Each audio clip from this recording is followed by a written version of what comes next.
And now, ladies and gentlemen, it gives me great pleasure to bring you that... Hold it, Don. Jack isn't here. Gee, I just saw him a few minutes ago. Where is he? He just went in the other room to talk to his riders. Oh, boy, is Jack burned up. Oh, boy, those two guys get away with murder. They never have a program written till the last minute. Well, I'm going in and see what's happening. He's always having trouble with his riders. Now, look, fellas.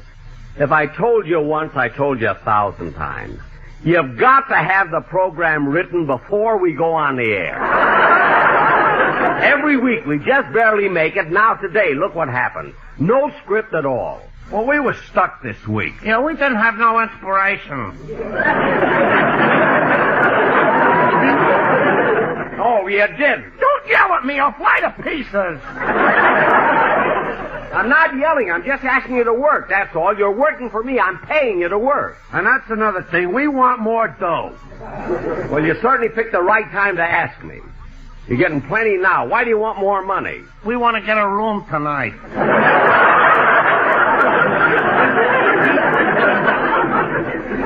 Now, listen, will you cut that out? A fine team of writers I've got.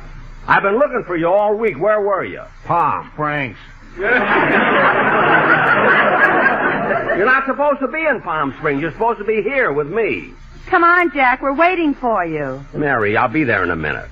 Now, look, fellas. Hey, who's a dame? That's Mary Livingston. And she's not a dame. You've met her at least 400 times. Oh, yeah, that's the girl we write for, Harry. You're Harry. I'm Sam.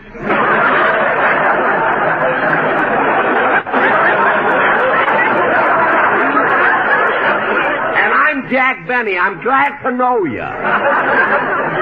Now, look, fellas, we're on the air, so I'm going out and do the best I can.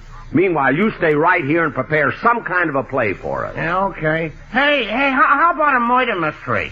A murder mystery? Hey, you know, where a guy comes home and he finds his wife in the arms of another man. The husband says, "Now I got you." Why, Julius, what are you doing here? You know what I'm doing here. I ain't gonna scrap it all. Julius, put down that gun! Oh, boy. Bang, bang, bang, bang, bang, Boy. bang, bang, bang, bang. Wait a minute!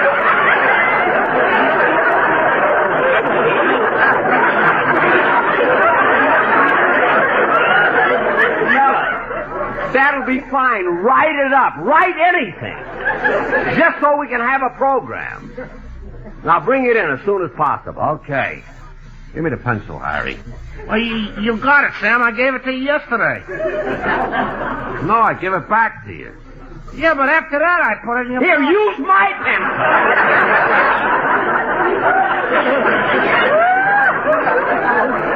For heaven's sake, use my pencil. Just get started. Now go to work. Darn those guys. They go to Palm Springs and I have no broadcast. What's the matter, Jack? You having trouble with your writers again? Yeah, Don, every week they're getting lazier. Now tonight, no material at all. Well, why don't you fire them? He can't. They dug up a photograph of Jack when he was in the 3rd grade. Well, what's wrong with that? He was the only kid with a mustache. It was just fuzz. You could hardly see it. Anyway, that picture has nothing to do with my writers. If this ever happens again, I will fire them. Well, Jack, if there's no script, what do we do now? We'll just have to stall. Say, Bob, how about a number from the boys in the band? Okay, but I'll need a couple of minutes to round them up. Oh, for heaven's sake, what's the matter with those fellas? The minute the introduction is over, they always disappear. Well, they don't have to play again unless Dennis sings a song, and they get kind of restless sitting around on the bandstand. Oh, that's too bad. I want them on the stage throughout the show. Where are they? Well, some of them are at that little bar across the street. And Bagby and Fletch and Kurtz Bridwell and Sammy the drummer are backstage in a gin game. 5 of them? How can 5 play gin? Oh, Sammy doesn't play. They use his head to keep score on.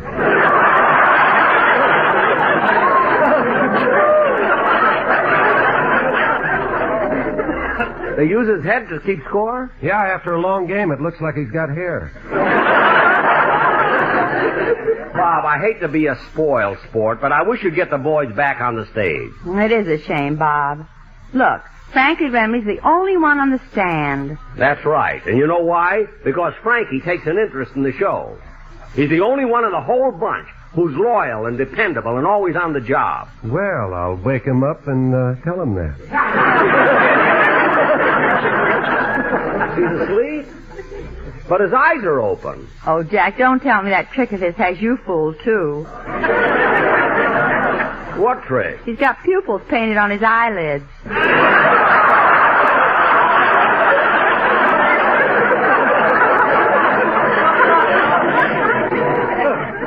Gee, he must have taken a lot of trouble with them. They're bloodshot and everything. But, kid, this isn't solving our problem. What can we do to fill time till the script is ready? Well, Jack, you ought to be able to do something. After all, you're the star of the show. But, Don, it's not that easy. I don't sing, I don't dance, I've never done imitations. Gee, I don't know what to do now. If it wasn't Sunday, you could take your money to the bank. Very funny, Miss Livingstone. Hello, everybody. Oh, hi, Dan. Hello. Hey, what's everyone standing around for? Because we got a problem, Dennis. My writers let me down this week. We got no script, no jokes, nothing. What's the difference? Who listens? Hey, wait a minute, Dennis. There are still millions of people listening to radio. It's still a big medium. More radios were sold this year than ever before. And anyone who's on a big show like this is still doing a very important job. Boy, did you sing a different tune when you cut my salary last September. I didn't cut your salary. You're still getting $80 a week like you did last year. Yeah, but what about that new clause you added? What new clause? The one that says a week is 14 days. Jack, how could you actually make Dennis sign a contract that has 14 days in a week? Because when he's around, it seems that long. Now, look, Dennis, as long as we're stuck without a script, how about doing your song now? Hey, I got a better idea. Why don't you and I ad-lib a little? You know, to and fro. Ad-lib, huh? To and fro. All right, Dennis, I'll start it. Who was that lady I saw you with last night? That was no saw. That was a battle axe. Some ad-libbing. You... Come in. Telegram, Mr. Benny. Right here, fella. Thanks. Give him a tip, Jack. Oh, yes. Here you are, buddy. Say, you're rather old for a messenger boy, aren't you? You ain't gonna get the mumps anymore yourself, Bob.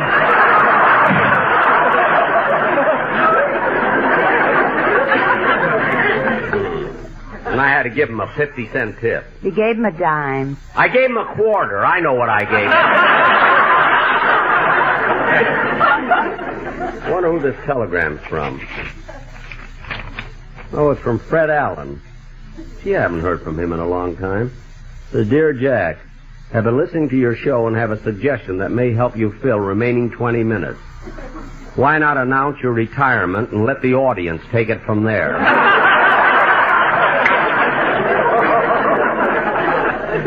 What a silly suggestion. Yeah, they'd applaud right through Amos and Andy. Never mind. I'm going out and see how my writers are coming along. If they're stalling, believe me.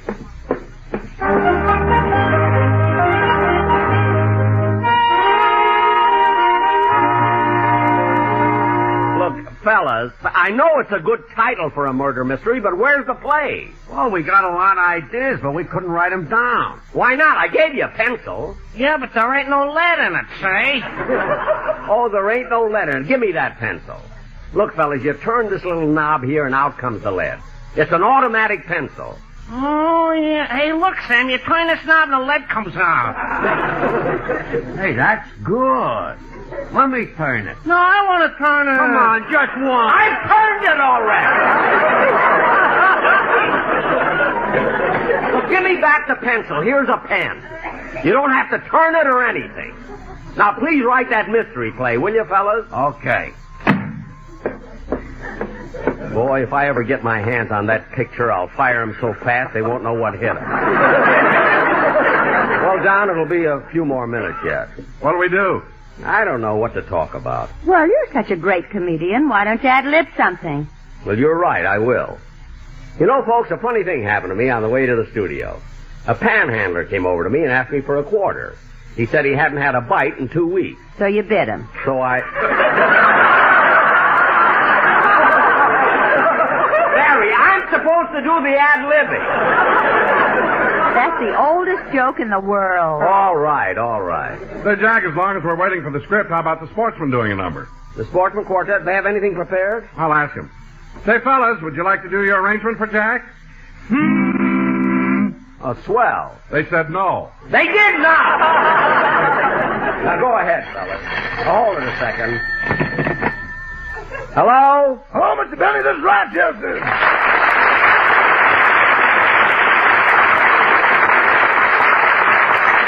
Rochester, I'm having a lot of trouble here. What is it? Well, boss, I've been rearranging those antiques on the living room mantel, and I was wondering about that yellow vase.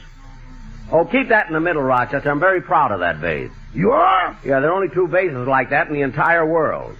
And the only ones who have them are the King of Siam and me. Or is it the King and I? It's the king and the junk man. I just busted yours. Don't be silly, Rochester. I'm having enough trouble without you aggravating me. What's the matter? Well, my writers are late with the script, and I'm standing here with nothing to do. Too bad I'm not there. Well, what could you do? Sing, boss, sing. You sing with that voice? Don't knock it. Around Central Avenue, I'm known as that sentimental fellow with the mellow bellow. I even sang once with the Hall Johnson Choir. What happened? Johnson threw me out in the hall.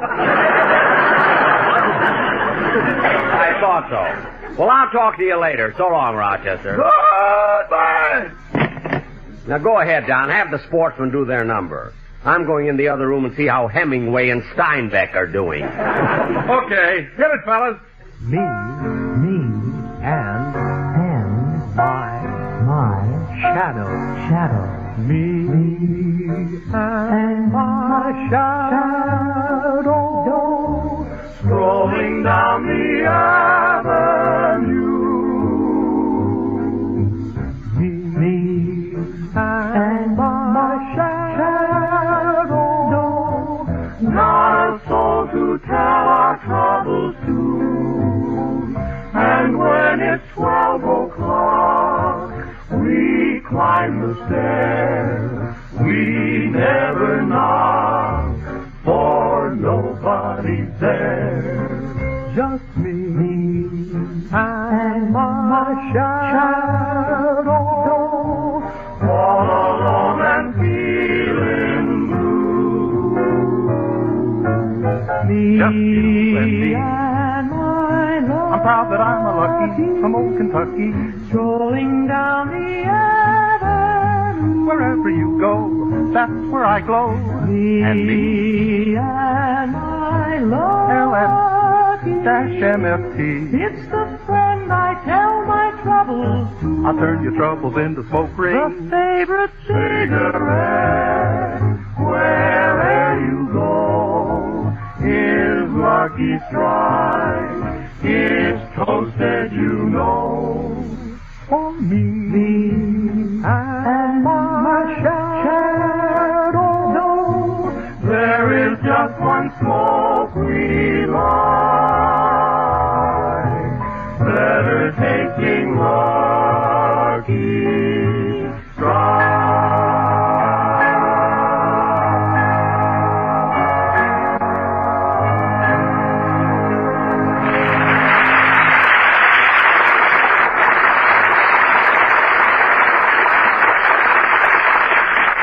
Now, look, fellas, what kind of writers are you anyway? Look at this page. That word is murderer, not moiterer. Well, a gangster would say murderer. Well, I'm not a gangster. I'm supposed to be a police captain in this. Read your own script. Now, fellas, it's time for our play, so I'll take what you've got and you bring the rest in as soon as you can. Now, give me those pages. Please give me those pages. All right, please give me those pages. Now, concentrate, will you, fellas? Fine thing. Drama on the installment plan. Well, how's it look, Jack? We gonna do a play tonight? Yeah, but we'll have to do without a rehearsal. Here are your parts, kids. Now, let's see. I'm going to be Captain O'Benny of Police Headquarters.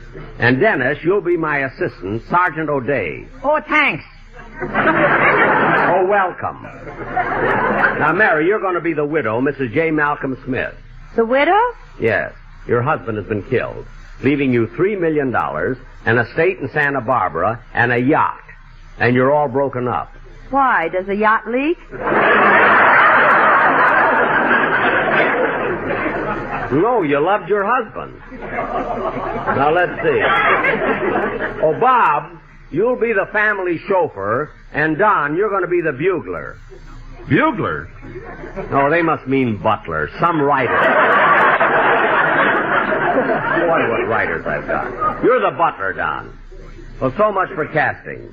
And now, ladies and gentlemen, for our feature attraction this evening, we present an original mystery drama entitled The Murder of Malcolm Smith, or He Had an Appointment with the Dentist in the afternoon, but he was drilled in the morning.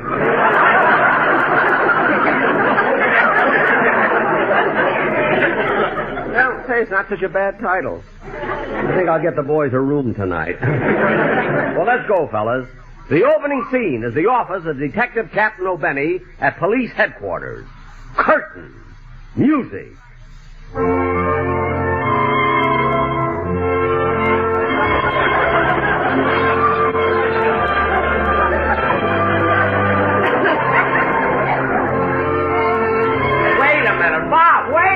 Wait a minute.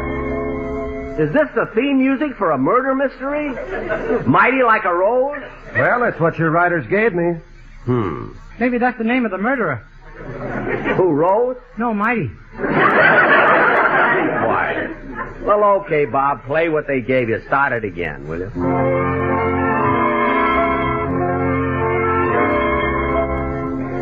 Hey, Sergeant O'Day. Sergeant O'Day. Yes, sir. Did you answer the burglar alarm at the First National Bank? Yes, sir. Or were there any suspicious characters around? No, the furniture movers told me they hadn't seen anybody. Furniture movers? Yeah, the two fellas with the safe.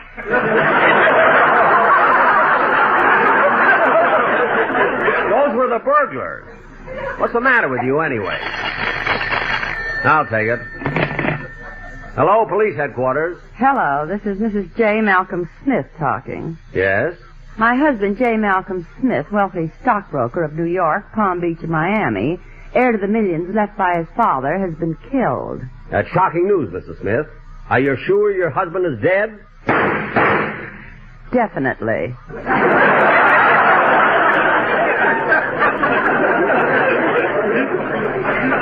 We'll be there in 5 minutes. Goodbye. What's up, Chef? Chief? That's the way they wrote it.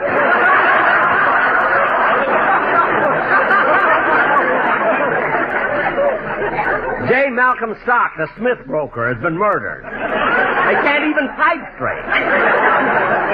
Hand me my gun. Shall I take the bayonet off?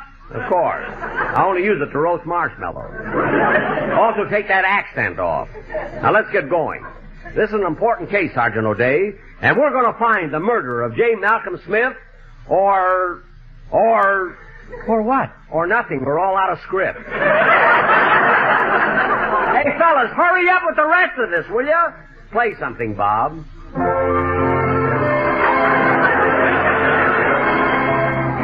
Fine writer. They couldn't even finish a sentence. Hold it, Bob.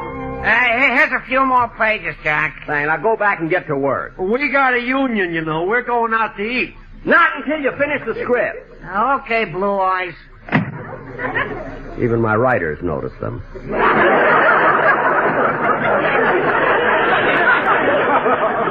Now, let's see. Oh, yes. This is an important case, Sergeant O'Day, and we're going to find the murderer of J. Malcolm Smith, or my name ain't Captain O'Benny. I could have thought of that myself. Let's go. Wait till we get in the car.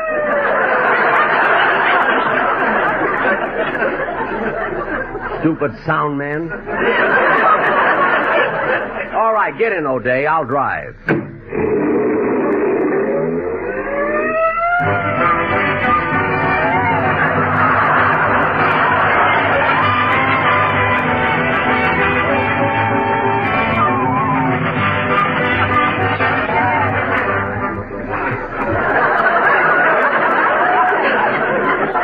Here we are, O'Day.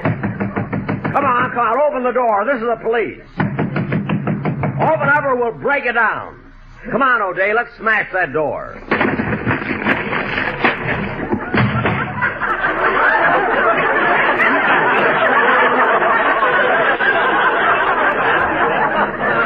Good evening, gentlemen. Did you ring?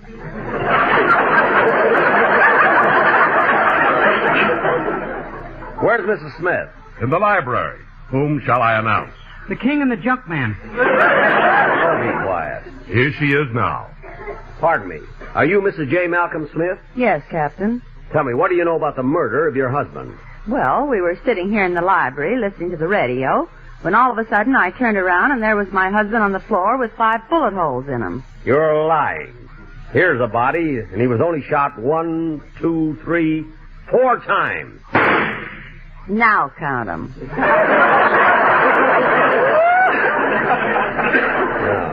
But I want the truth.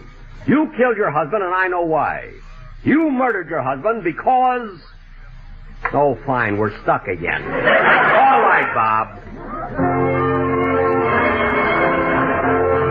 This is embarrassing. Hold it, Bob, hold it. All right, boys, some more pages. Here you are, Speedy. Thanks. Let's see here. Oh, yes. Now listen, Mrs. Smith.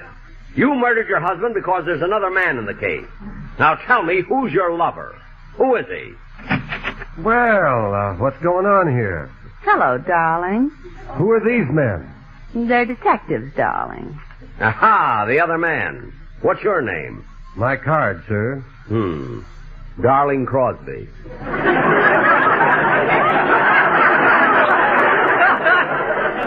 What's your connection with this family? I'm the chauffeur. I see. How'd you get along with Mr. Smith? Don't answer him, dear. Dear, eh? That's my middle name.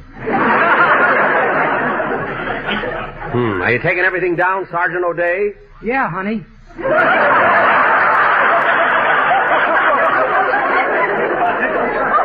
That's my middle name. Now, where was I? Oh, yes, now you. You still haven't told me how you got along with Mr. Smith. Well, frankly, sir, we didn't get along very well. You didn't, eh? He's been very suspicious of Mrs. Smith and me ever since she hired me for her chauffeur. Well, what made him suspicious? She didn't have a car. I thought so. Now, one of you two is responsible for the murder of J. Malcolm Smith. Yeah, but which one? You can't arrest both of us. Don't get smart with me. I know who the murderer is. It's... Oh, for Pete's sake.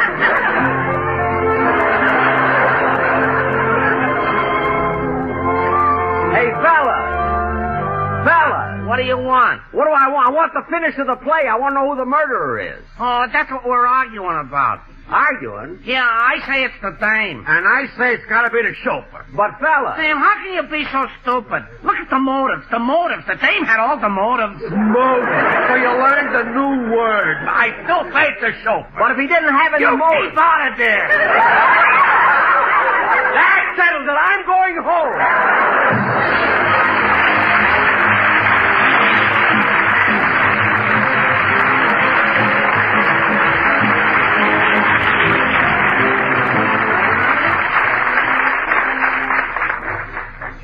Ladies and gentlemen, it's alarming to think that a destructive fire starts every minute of the day and night.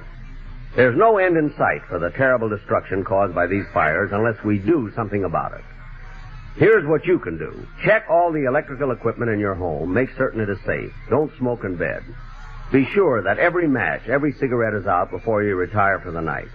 Don't give fire a place to start. Thank you. Jack will be back in just a minute, but first, here's the sweetheart of Lucky Strike, Miss Dorothy Collins. If you want better taste from your cigarette, Lucky Strike is the brand to get. It's toasted to give you the best taste. Get it, the toasted cigarette. They taste fine tobacco. It's like tobacco. It's mild tobacco too. And it's toasted. Yes, it's toasted. 'Cause the toasting brings the flavor right through. So forget the better taste from your cigarette. Lucky Strike is the brand to get. It's toasted to give you the best taste. Get it, the toasted cigarette. Friends, That song gives you the big reason why so many millions of smokers always ask for Lucky Strike. A Lucky tastes better. It's toasted to taste better. The better taste of Lucky Strike begins with fine tobacco. Why, sure, LSMFT, Lucky Strike means fine tobacco. But there's even more to it than that. Just before it's made into Lucky Strike cigarettes, that fine tobacco is toasted. The famous Lucky Strike process, it's toasted, tones up Lucky's mild, naturally good-tasting tobacco to make it taste even better, cleaner, fresher, smoother. That's the Lucky Strike story, pure and simple, and why you'll enjoy them.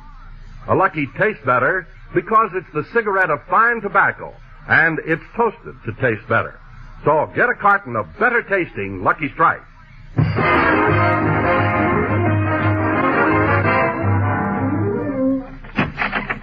Who's there? It's me, Rochester. Boy, what a day.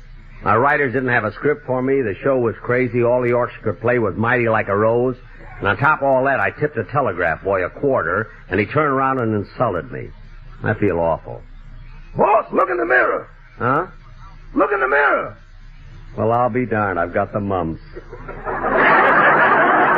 night, folks. The Jack Benny program is written by Sam Perrin, Milt Josephsberg, George Balzer, John Tackerberry, Al Gordon, Hal Goldman, and produced and transcribed by Hilliard Marks. Filter smokers, here's the true tobacco taste you've been looking for. Filter Tip Tareyton gives you all the full, rich flavor of Tareyton's famous quality tobacco, and real filtration, too. Filter Tip Tareyton incorporates activated charcoal, renowned for its unusual powers of selective filtration and used far and wide to purify the air we breathe, the water and beverages we drink. Look for the red, white, and blue stripes on the package. They identify Filter Tip Tareyton, the best in filtered smoking. The Jack Benny program is brought to you by the American Tobacco Company, America's leading manufacturer of cigarettes.